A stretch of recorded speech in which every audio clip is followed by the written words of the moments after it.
থেকে বড় খবর, মন্ত্রী বিকাশের মন্তব্য ঘিরে রাজনৈতিক মহলে চিন্তার ভাঁজ।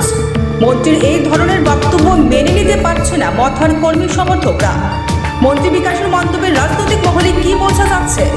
তাহলে কি মথা ও বিজেপি জোট ভাঙার অপেক্ষা? কোনো জায়গায় কি মথার উইক পয়েন্ট ধরে ফেলেছে বিজেপি?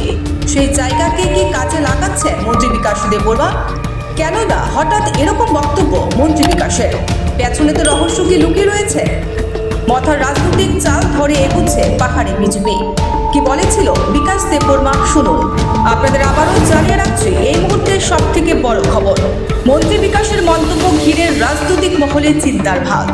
মন্ত্রীর এই ধরনের বক্তব্য মেনে নিতে পারছে না মথার কর্মী সমর্থকরা।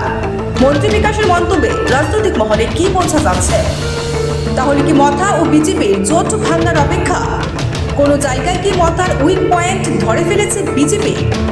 সেই জায়গাকে কি কাজে লাগাচ্ছে মন্ত্রী বিকাশ দেববর্মা?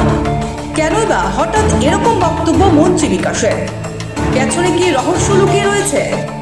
মথার রাজনৈতিক চাল ধরে এগোচ্ছে পাহাড়ে বিজেপি। কি বলেছিল বিকাশ দেববর্মা শুনুন। আমরা যদি এত খারাপ হয়, আমরা সঙ্গে অ্যালাইজ করতে চাই। তোমরা কালকে সব